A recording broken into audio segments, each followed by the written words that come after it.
the family of the president.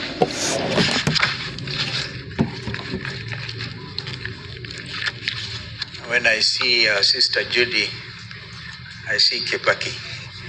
I know the rest of you, Kenneth David, are all here.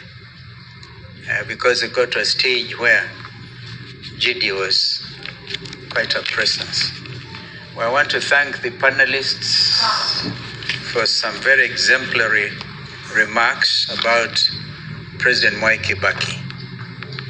And I also want to thank the organizing committee. I will be short on protocol because I may be mentioning Ambassador Muthara in my remarks. I thought I should place this on record. And the reason is I didn't have the time because of, if you remember when we laid President Mwai Kibaki to rest, it was quite an occasion. And I didn't have the opportunity to say one or two things. Ambassador Muthara eloquently actually represented all of us then. Therefore, if you allow me, I want to read my short remarks. April 22nd is a date embedded in my mind and thoughts since the death of our beloved third President of the Republic of Kenya, His Excellency Mwai Kibaki.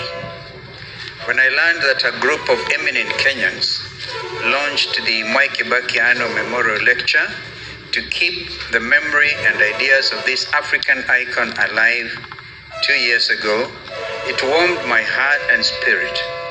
This is a befitting endeavor worthy of the icon we honor today and the yardstick we judge any Kenyan leader against. Such was his measure. I first met President Mwai Kibaki when I was elected to Parliament in 1985. Oh my goodness, it's actually been 40 years since. On the 10th of this month, I marked my 40th anniversary as a leader, having been elected to Parliament then. I met him when I was elected as a young member of Kitui North constituency following a by-election. I was young, and he was the Vice President of the Republic of Kenya, as well as Minister for Home Affairs.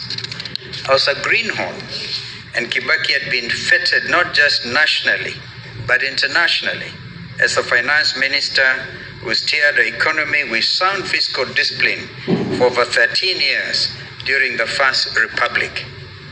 Internationally respected Time magazine, as has been mentioned, had in 1974 named Kibaki in the top 100 people in the world with the potential to lead. The Time editors had foresight and believe in Kibaki, perhaps even more than Kenyans themselves. 28 years after that heralded article, Mwai Kibaki took the oath of office as the President of the Republic of Kenya. As a Deputy Speaker of our National Assembly, I witnessed firsthand his oratory masterclass. He was an orator, a script writer, not like Malala perhaps, but very close to that. The August floor was his stage and always sold out. When the National Rainbow Coalition won the historic 27 December 2002 general election, President Kibaki appointed me as his first Minister for Foreign Affairs, and then our relationship became more personal. It is that forge of trust and faith, I believe, that allowed President Kibaki to reach out to my party, ODM Kenya as it then was, to save and rescue our nation state following the post-election 2007 violence. Together, we formed what was the first coalition and first negotiated position in the name of the office of the Vice President. I then had the honor and privilege to be sworn in as the 10th Vice President of our country on the 9th of January 2008. President Kibaki made everyone feel at home. He would get our nation loving. Don't you all remember? Even when I was faced with difficult moments, he would actually say, to enjoy. And when things became a little tougher, as an elder statesman, he would call you harsher things. And one time he famously said that because of the Mlolongo system of voting that time, and he had been rigged out of his Othaya constituency, he actually said that even rigging required some intelligence. That was Kibaki. President Kibaki would even other times say very hard things, and you got away with it. President Kibaki listened and he empowered his lieutenants. He was not a micromanager. He reduced taxation across the board and did away with unnecessary and prohibitive laws. President Kibaki's leadership led to the unprecedented 7% growth of our economy, as we've had, from 0.6%. Our infrastructural growth was self-evident, as was a commitment to economic recovery strategy and vision 2030, as we've just heard from men who worked very closely with him in that regard. President Kibaki was an iconic father figure, a selfless, beloved, and brilliant leader, and his legacy will live on through countless generations. It was my greatest honor and singular privilege. Remarkable Kibaki. That was him. And you remember he's the first person to say, you will not have a national currency having anybody's head printed on it. And he lived to actually see that happen. One of his least eroded qualities was his ability to restore our constitutional ambition, and we have heard from Professor Kivutha Kibwana, who was his advisor in that space, come out very clearly on the steps that were undertaken. Less than 5 years from the costly defeat by the people of the Wako constitutional draft at the November 2005 referendum, President Kibaki promulgated the 2010 Constitution of Kenya on the 27th August 2010. Actually, after that referendum, I found myself missing from the newly constituted cabinet. I was not the only one. Raila Odinga was also missing. That was Kibaki, and he never followed you up with nasty utterances. Kenya has President Kibaki to greatly thank, and we owe him a debt of gratitude, because our constitution is heralded as one of the most progressive constitutions in Africa, if not the world.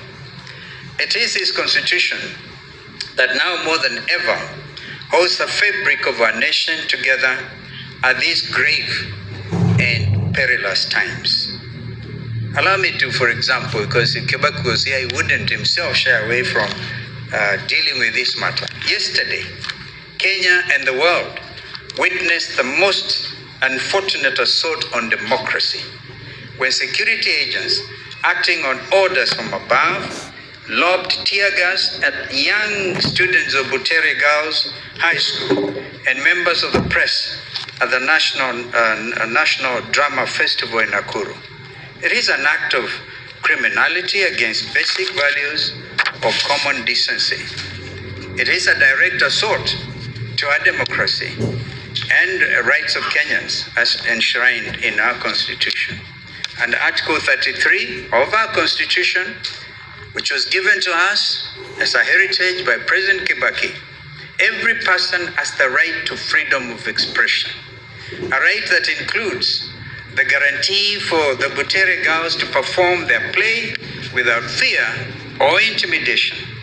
The artistic expression is protected under the law. Article 34 further guarantees the freedom and independence of the media. Let us be clear, this Ruto regime has crossed the Rubicon. To the courageous students of Butere Girls, your resolve, even as you sang our national anthem in the face of riot gear and arms, has become a renewed symbol of hope, just like our Gen Zs. You are the true guardians of Kenya's future, bold, unyielding, and principled. Let it be known today, as we honor President Kibaki, who promulgated our sacred document 15 years ago on August 27, 2010, that we will continue to defend the Constitution. We will protect all Kenyans' freedoms and rights, and we will not be silenced, not today, not now, not ever. We say this in honor of His Excellency, President Mwai Kibaki. I thank you.